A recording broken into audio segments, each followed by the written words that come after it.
Hello, everyone, and thank you for joining us today. I'm Sarah, a Senior Marketing Executive for the University of Liverpool Online, and I will give a brief overview of our agenda before passing on to our amazing speakers. Just a reminder, this session is being recorded, and we will be sending the recording to everyone who has signed up in the coming days, so do watch out for that email. Okay, let's get started. So our speakers today are Floriana, Director of Studies, and Anmol, who's our Admissions Advisor, all here to provide information on each section and answer your questions. Okay, onto the agenda. So Floriana will give an introduction to our online computer science programs, and then Anmol will give you some insight into the admissions and enrollment process. We also have time for questions at the end of the session, but do feel free to drop them into the Q&A box at the bottom of your screen as we go along, and we will review these and pick these up at the end. Okay. So the University of Liverpool is proud to be known as the original Red Brick University. It was founded in 1881 and is a member of the Russell Group. Some great facts are we are ranked in the top 150 universities in the world. We are associated with 9 Nobel laureates and over 20,000 online students graduated with us since the year 2000. Upon graduation, you will be a part of a strong global alumni network, which includes 270,000 alumni in 187 countries. We've also been rated gold in the recent THE Online Learning Rankings 2024. The online master's programs offered by the university are designed to work around you as a part-time postgraduate student. We have a strong student community and try to ensure that our online students have a good level of engagement with their fellow students and teaching staff. The course materials developed by staff are designed for the online environment, and our programs are much more than just a reading list. They are interactive, they are challenging, but there is also a high level of support from academics and our student support team to ensure that students are successful in their studies. Just to add, students who successfully complete their studies graduate from the University of Liverpool and are awarded a Liverpool postgraduate certificate, just the same as students who take a similar program on campus. Okay, I will now pass over to Floriana. Yeah, sure. Thank you, and hello everyone, and thank you for joining us on this occasion. So I'm Floriana Grasso. I'm an academic in the School of Computer Science and Informatics. I'm Director of Studies for the online degrees. And just again, a few facts about the school now that was established as a department back in 1983. We have just over 70 staff members, faculty members across the various research areas. And the most recent, which is not recent anymore, is from a few years back, but there's a new one coming up in a couple of years. The research excellence exercise, we've been rated as internationally excellent. So we have a lot of exceptional research coming out of the department. We have a contribution to various fields. We have 3 subject groups: algorithms and computing systems, artificial intelligence, and trustworthy computing, all spanning throughout a number of topics around computer science.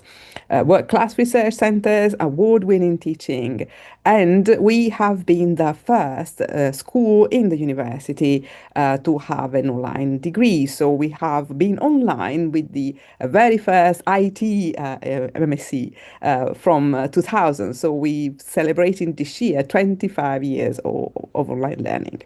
Next slide, please.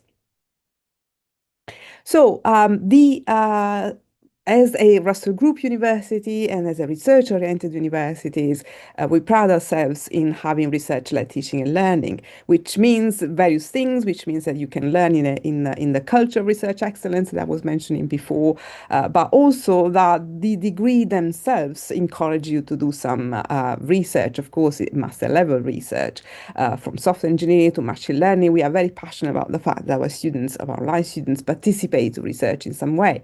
And you will have a number of opportunities to do so during the modules, but also, of course, in the capstone project in the end.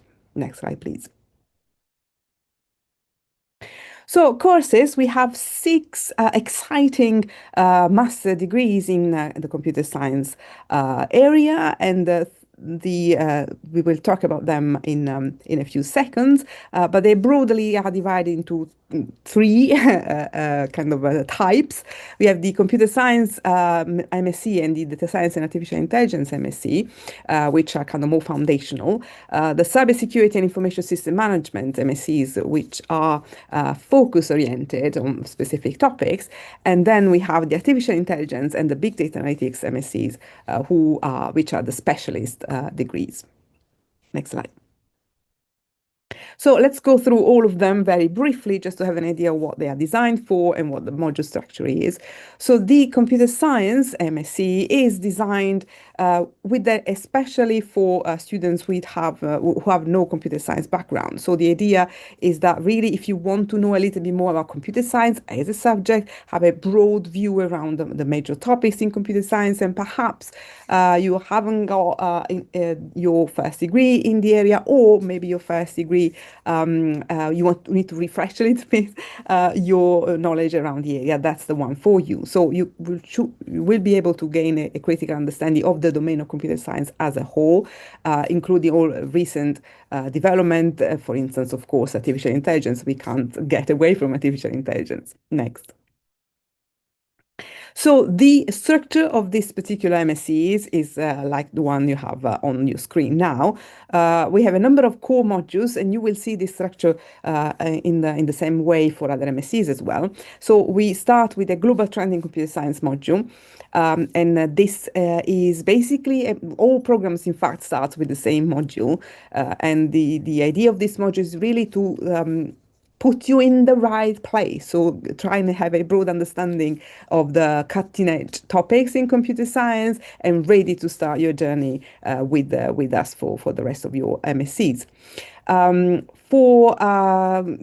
Alongside this module, so after the first 8 weeks, you will move on to software development in practice, databases and information systems, and networks and web technologies. This is a set of 3 modules which will give you the foundation on these 3 pillar, if you want, of computer science: how to develop software, how to create information systems, and of course a look at networks and web technology. And then we look at the multi-agent system modules, which is a very interesting module because it gives you some foundation in both artificial intelligence, but also in the concept of having different agents that can kind of coordinate and collaborate in order to create solutions to problems. A topic which is particularly kind of relevant right now with the advance of generative AI, because the idea is exactly that. You have a number of agents, which could be generative AI agents, which can collaborate to a solution. And it gives you a very philosophical but also interesting and practical look at how artificial intelligence can operate in practice.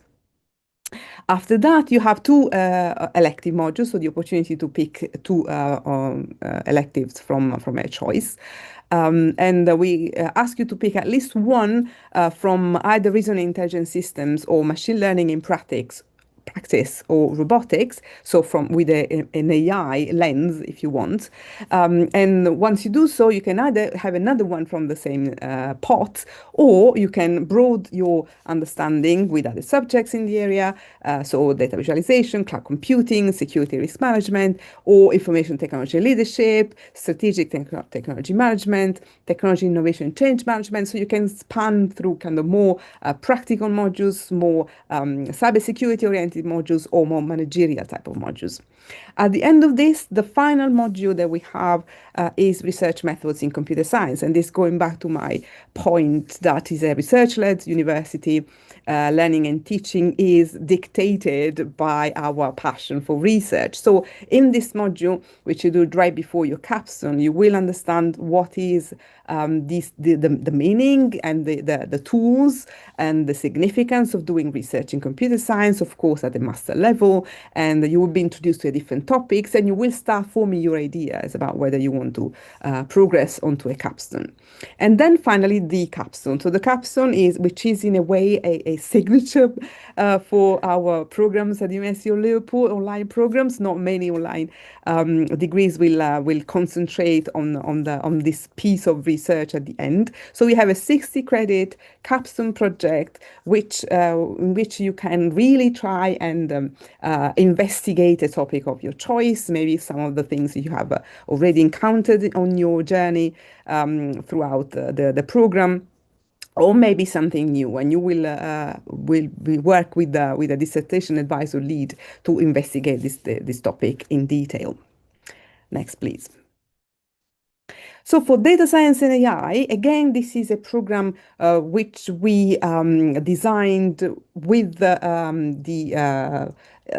use the student in mind who has not a foundation in computer science, but want really to expand and understand the kind of new or current areas of AI and data science. So again, you don't have to have a computer science degree as or IT related degree as your first degree, or in fact experience of the sort, so you can apply. But also, I mean, that doesn't preclude for the access to students who do have a background in computer science and they want to kind of expand their knowledge in data science and AI. So again, the task is to think about data science and AI both theoretically but also in practice. So how do we use these tools to solve problems and to kind of solve problems in a robust and a strong way. Next, please. So the structure is pretty similar, so I will not go into much detail, but just to reiterate, every program starts with global trends in computer science.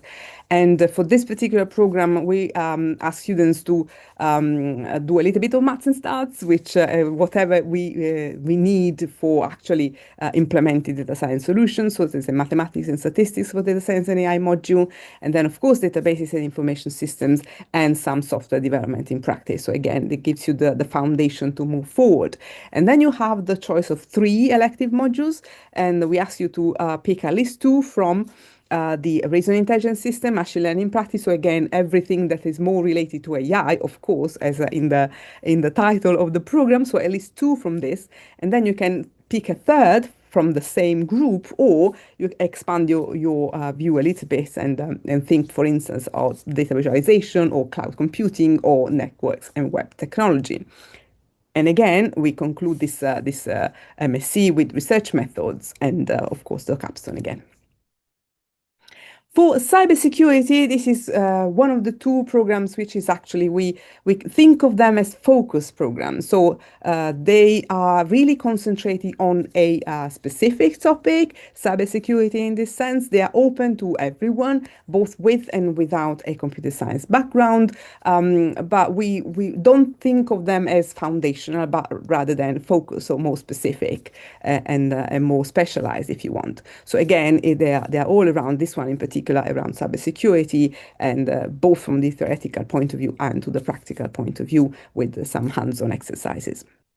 In terms of module, a list of modules. So we all start again with the global trends in computer science module.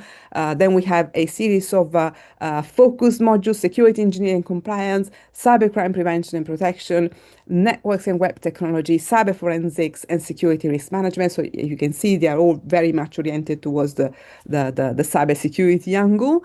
And then you have the opportunity to pick one elective, which again can be in the same line, for instance, applied cryptography, Or you can expand your horizon a little bit, so you can have multi-agent systems, as we mentioned at the beginning, or more programming in software development in practice, or kind of concentrate on the database and information system sides with some more information about that one as well.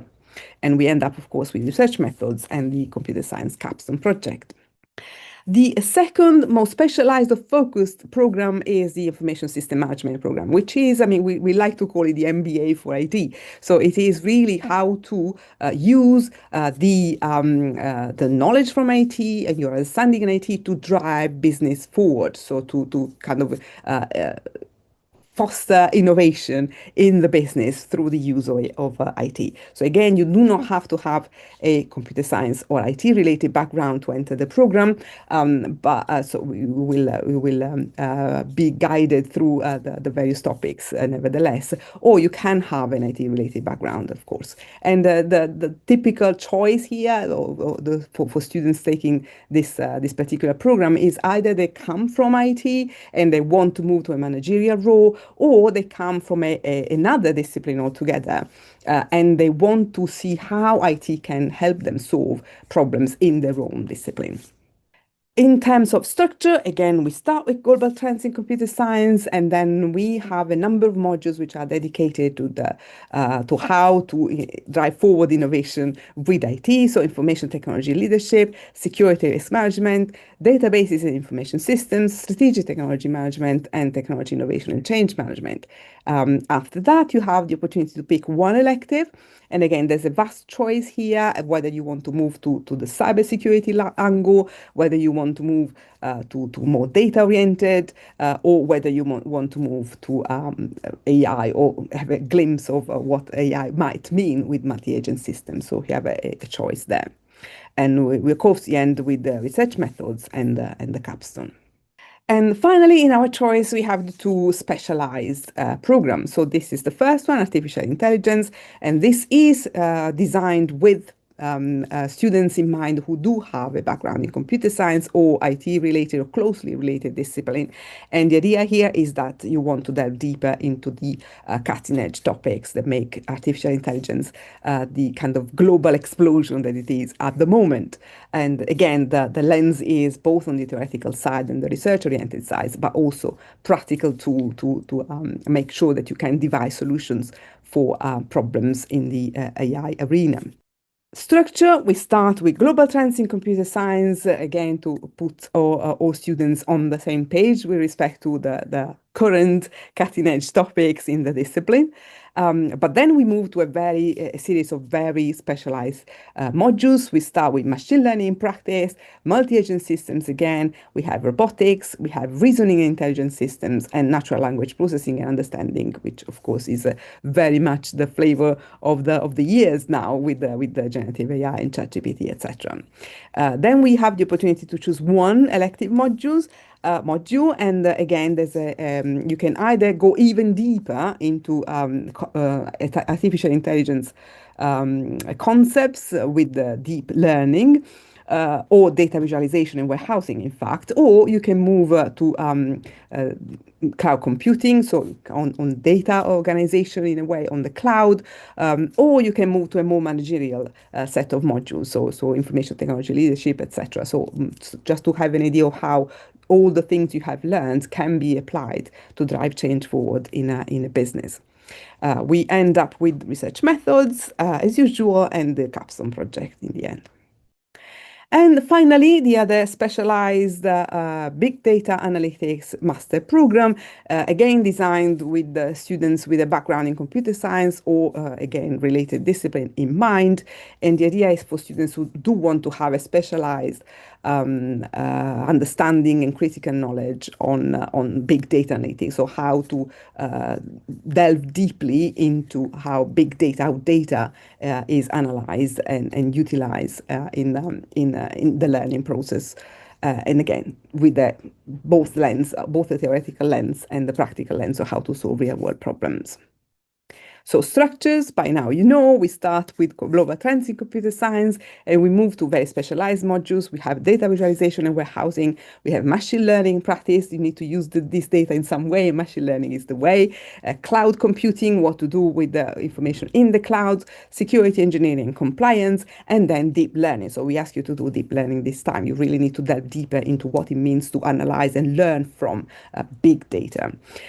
Finally, you can pick one elective module. So we have a vast choice. We have very little restriction with this particular program. You can really try and see where you want to expand your horizon, whether again on very specialized machine learning or AI modules. Whether you want to go in security, whether you want to go in the leadership set of modules, etc. So you can expand in the way you want.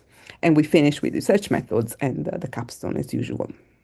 So in terms of how we do that, and what is the pedagogy, what is the kind of main strategy for learning and teaching, we have a number of tools for you to use. We have what we call the lecture cast, so a series of activities that will be performed online. Typically, you may have videos to look at, not lectures in the classic sense of a 2-hour long slot, but a number of activities to see, readings to do.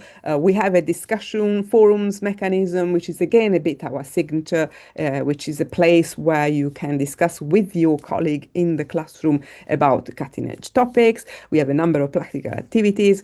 We have seminars which are kind of live sessions with the tutor. These are not compulsory, but you can opt in if you want, but they are that edge of knowledge. And of course, formative quiz and tests. And from the point of view of the pedagogy, we really want to focus on how we build our understanding with interaction and with research. So we have a number of discussion questions, as I mentioned. We have a number of tasks which you will perform in a group with your colleague in the classroom. So just kind of making sure that you experience the modern software engineering, the modern computer science, but environments where you are asked to collaborate online and in different time zones with the colleagues around the world. So the emphasis is on interaction, but also on asynchronous interaction. So don't have to be at a certain place at a certain time. You can interact with other students in your own time or with the teacher in your own time. And this also means an offline mostly if you want to, but this means that you can actually take your time to think about what to respond to your peers and make sure that your voice is heard. And as a final bits of information from my side, all our programs are accredited by the British Computer Society, just as the on-campus version of the program. So if you see that the structure has a particular shape for our programs, for instance, the presence of the 60 credit capstone at the end, that's why. So we want that all our programs, whether online or on campus, are treated in exactly the same way. The accreditation from the British Computer Society, which is the organism, if you are not, of course, from the UK, that accreditates the vast majority of university degrees in the country, means that you have you will work towards your chartered status. So by the end of the programs, you will have had the kind of academic requirement for your chartered IT professional status. And then if you work in the profession for a bit, you can have full chartered IT professional status in the end. And that's everything from me. So I'll pass the word again. Perfect. Thank you, Floriana. Hello, everyone. My name is Anmol, and I'm one of the admissions advisors working with the University of Liverpool online programs. Firstly, thank you for joining us today. I'm going to run you through the steps that you would have to take in order to make an application with us and some other relevant information that we would like to share with you through the application process. So in order for you to make an application, you'd first require to complete an online application form that would ask you to provide some generic details, which would include your personal details, the programs that you wish to apply for, the start date that you would wish to apply, considering that we have multiple intakes through the program, and a general overview about your book, about your background, both personal, academic, and professional. The information is sorted so that it helps you assign your academic advisor, who would then help you through the application process as efficiently as possible. After you've completed your application form, you would then be required to submit a certain set of documentations. Firstly, this would include your valid ID. Most students tend to provide a valid passport or a driving license, but the ID that's submitted must necessarily need to have a date of birth mentioned for the student on it. Secondly, you would be required to provide with an up-to-date CV that highlights all the roles and responsibilities that you might have held in the past and are holding currently. Students are also required to provide all the educational certifications and transcripts with certified translations if applicable. And they're also encouraged to submit any professional certificates that they feel that would help strengthen their application through the process. Students are also encouraged to provide a personal statement, which should be in a minimum of 300 words, which includes a little about their motivations of studying the program, their previous experience, and how that relates to the program that they're applying for, and then a little about their future ambitions with the qualification in regards to their career. Lastly, considering that the program is taught in the English language, mostly international applicants are required to provide with evidence of the English language proficiency. For some students, this condition can be met by providing evidence that their previous education was taught in the English language. However, for most of the applicants, they are encouraged to provide us with an IELTS or a TOEFL scorecard that's taken in no more than 2 years prior to from the time they've made their application. If students, for whatever reasons, are not able to provide with either of those requirements, they're more than welcome to take in-house English test that's completely free of cost and takes no more than 40 to 90 minutes to complete in order to meet the requirements. Once a student has made the application form, the first thing that happens is that they'll automatically be assigned with a personal academic advisor, whose role would be to guide them through the process right from the time that they've completed the application form to the point they've been enrolled onto the program. The admissions advisors are there to offer guidance with guidance on multiple aspects of the programs. There are certain programs that are designed as specialists, such as the Masters in Artificial Intelligence program, where there are certain other programs which are more general in nature, such as the Masters in Data Science and Artificial Intelligence. Your advisor would be more than happy to help you understand the entry requirements for all these programs that you might be interested in, and could also provide you with some advice on what programs might be in alignment with your future career goals and experience that you've accumulated till the point you make an application. Some of the other additional responsibilities that the advisors include ensure that the documents that you've provided are all suitable, and you should also be able to send across. And if there are any additional documentations that might be missing from your application, that might be helpful in terms of making a strengthened application. Lastly, the admissions advisor will be more than happy to assist you with respect to your personal statement writing as well. If there are certain students who might not be sure of exactly what needs to be included or are concerned about what they might be missing out on any important aspects, they're more than encouraged to reach out to their personal admissions advisor so that they can seek information on what is required in the personal statement that might not be able to be found on the application form. Once students are ready to once they're ready to make an application, they can do so directly by going onto the website. The application process is completely free of cost and is a pretty routine process with easy to follow instructions provided on the website. Once you made an application, it is then reviewed by the academics advisor, who, as mentioned, will ensure that all your documentations are suitable and in line. Then, when the application is strong as possible, the admission advisor then submits the application to the admissions manager and to the director of studies, who then conduct a final review to check if you are eligible for the program that you made an application, and also to ensure that all documentations are correctly placed. Lastly, once the application is approved, you would then be issued with an offer letter that confirms your place onto the program and the next steps. If the offer letter has been provided if the offer letter provided is conditional in nature, this will require you to confirm the conditions for your entry when these and the timelines of when these conditions need to be met. We will need to accept your place on the program and make a deposit payment to secure your place, and this deposit The deposit that you make towards the program covers your first month of tuition, so nothing further will be due until you've begun your program of studies. Yes, just to give you an overview on the tuition fee for the academic year 25-26. The total tuition fee for the master's level program is, as you can see, is £17,357. This, I would like to mention, is the total tuition fee for the entirety of 2 years and is not an annual cost. The monthly payments, the university also offers an option of making these payments in monthly payment plans, which are available for all the programs that was spoken about.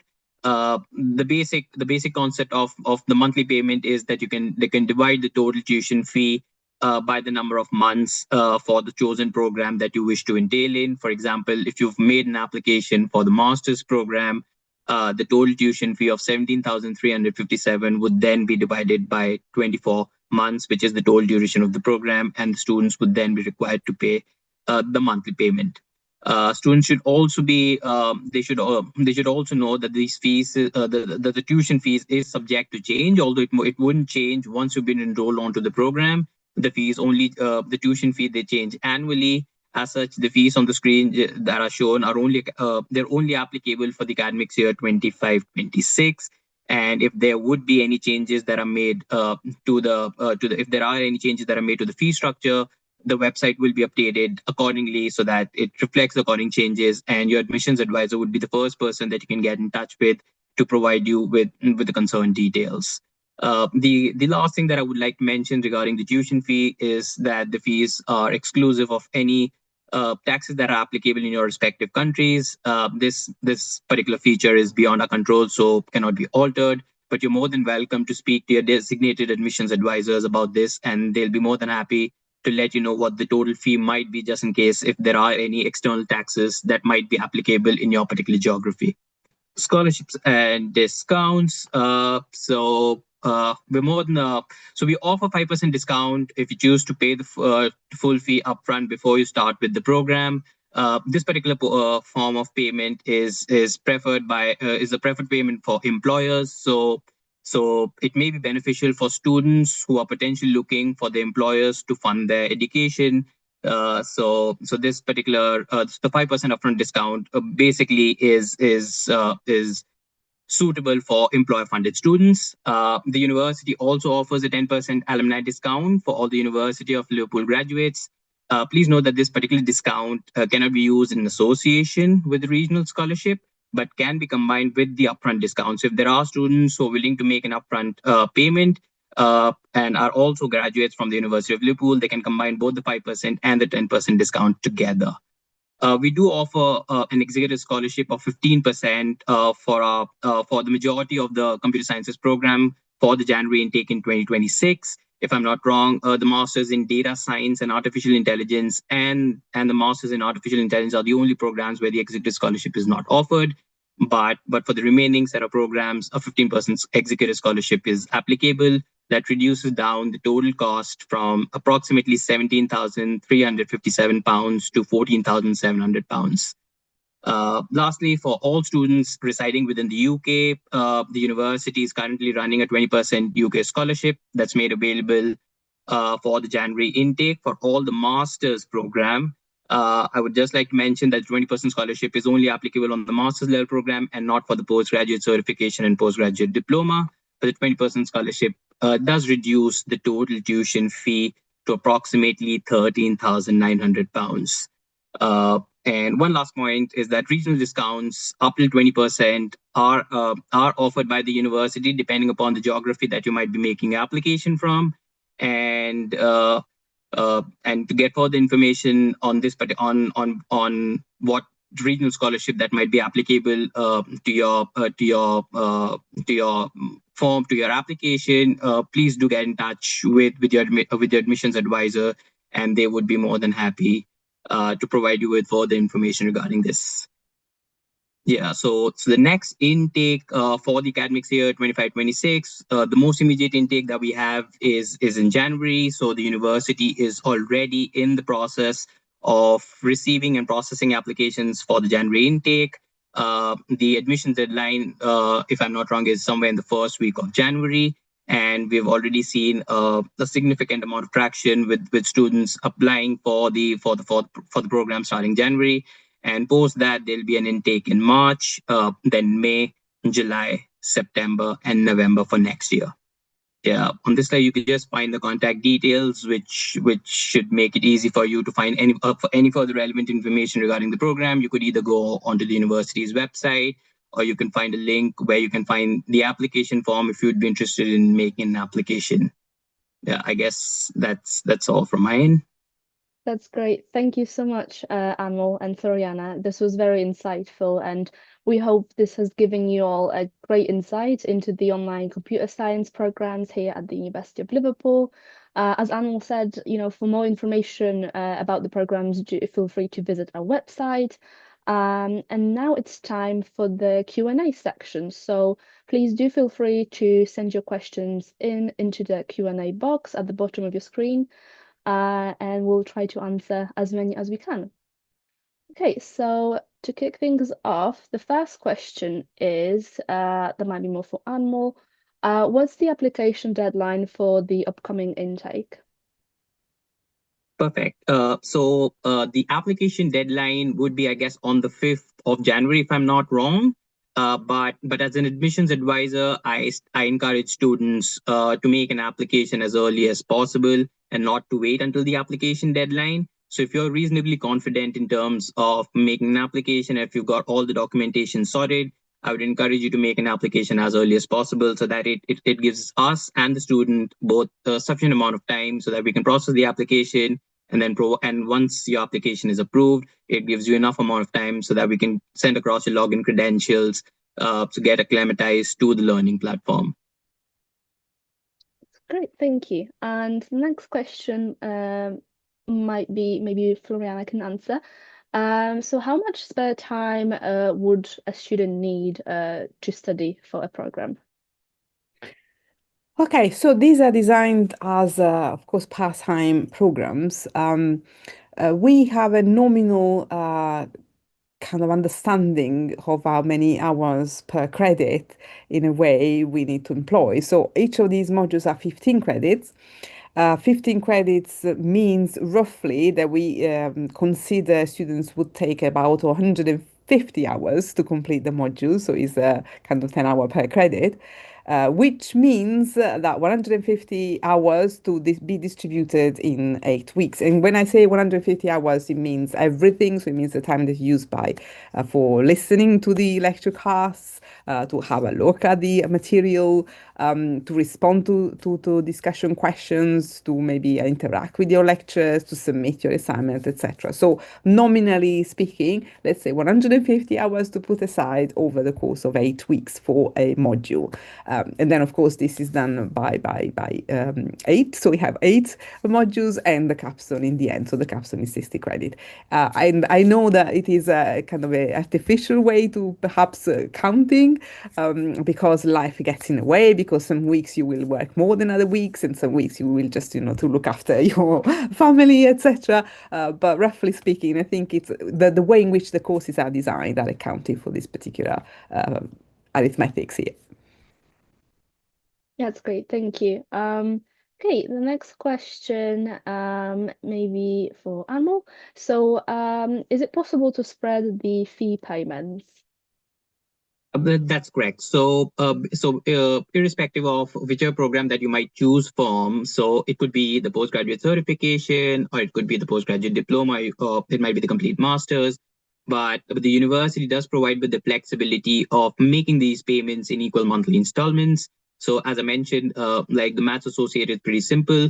You could just take the entire tuition fee, which is approximately £17,300 for the master's. And approximately 5,700 for the postgraduate certification, approximately 11,500 for the postgraduate diploma. And you could simply divide that total tuition fee by the total duration of the program, which is 8 months for the postgraduate certification, 16 months for the postgraduate diploma, and 24 months for the master's program. And that should give you an approximate estimate of the monthly payment that you would be making towards the program. That's great. Thanks, Anmol. Okay, the next question is what are the technical needs to study the program? Maybe Floriana can answer that. Yeah, so technical need, you will have to have a computer and internet connection, and that's everything we ask for at the moment. So all labs, all the material from the library, etc., will be provided for you by the university. So we have a vast collection of resources in the University of Liverpool Library online, which will be accessible to all students. And whenever we need a specific software or a specialized package, this will be free for you to download when and if it is needed. So technically speaking, a solid internet connection because of course you will need to work online, and a reasonable computer for your own studies, but no more than that. That's great, thank you. Okay, the next question is someone asked, can I apply for a student loan? That might be more for Anmol, maybe. Yeah, I would. Yeah, I wouldn't mind taking that one. So, yeah. So it depends upon where you might be applying for. So we've definitely seen for students residing within the UK, the Student Finance England is one organization that a lot of students tend to finance their education with. The Student Finance England has it provides with the opportunity for students who are only enrolling in a full master's program. So I would just like to make that. I just like to make a point over there that the Student Finance England initiative is only applicable for students who are making a master's level program, and not for the postgraduate certification or the postgraduate diploma, and they need to be residing within the UK. But for people who are making their application from outside the UK, we do tend to see people tend there are certain scholarships that are made available within these geographies, but I'm not really sure if might be any generic scholarship opportunities available for students across. But we've definitely seen certain students applying for scholarships within their geography and making that provides them the opportunity of studying with us. That's great. Thanks for that. Okay, I think we have time for a few more questions, so do feel free to send them in. And the next question is, will my awards say online? And I suppose also, are the online master's degrees equivalent to their on-campus versions? Um, Yeah, they are absolutely equivalent. There's on campus there is a slightly different set of masters that we offer, of course. So they are maybe the title is slightly different, but this is a University of Liverpool degree. You will have a certificate with no mention of the mode of studies, although the mode of studies is mentioned on transcript, but this is identical to all students. So the students on campus will say on campus, the student part-time will say part-time, the students online will say online. So this is just on the transcript. So the certificate in itself will have no mention. And moreover, you will come to graduation to Liverpool. So you will come here if you choose so, of course, if you want to do it. And you will just walk alongside on the stage alongside all the others in exactly the same way. That's great. Thanks, Floriana.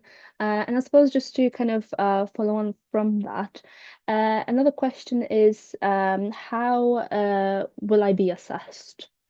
Sure. So there is a number of tasks. So each student is attached to a classroom for a module. A classroom is a restricted number of students group, and 18, 16 really depends, but not many students in the same classroom. And there will be a tutor, of course, associated to that class. In terms of the type of tasks, there's no exam. So it's all based on courseworks, and this depends on the number of things. So some there will be essay to submit online or pieces of software to demo. So you work on your own computer, and then you can demo your software online and submit your demo as a video, or group work, of course, and the tutor will be there to guide you and assess you. So it really depends on the module, but definitely all modules have no exams in the end, and it's all based on the coursework. That's perfect. Thank you, Floriana. Okay, and the next question, I suppose it's might be more for Anmol. So how long does the application process take? Perfect. Yeah. So normally, the process wouldn't take us more than which I'd say 10 working days. But that again is during the most hectic phase of the application process, as we just experienced with the October intake. But normally but the turnaround process is really quick. So if you've made your application, uh, uh, say on a Monday, we do tend to try and provide you with an outcome, say maximum by Friday. So we try to keep a turnaround really quick so that it allows for students to plenty of time to make the decision of whether they want to receive an offer or not. But if you'd ask me, the average turnaround time would be 5 working days for an application. That's great. Thank you, Anmol. Okay, I don't think we have any more questions. So I think this concludes our session for today. If you have any more questions, though, don't hesitate. Get in touch with us by visiting our website. And yeah, I suppose thank you so much to our speakers today. And thank you to everyone for joining us, wherever you are. And yeah, I suppose have a great rest of your day, and we hope we'll see some of you in January. Thank you, everyone. Thank you.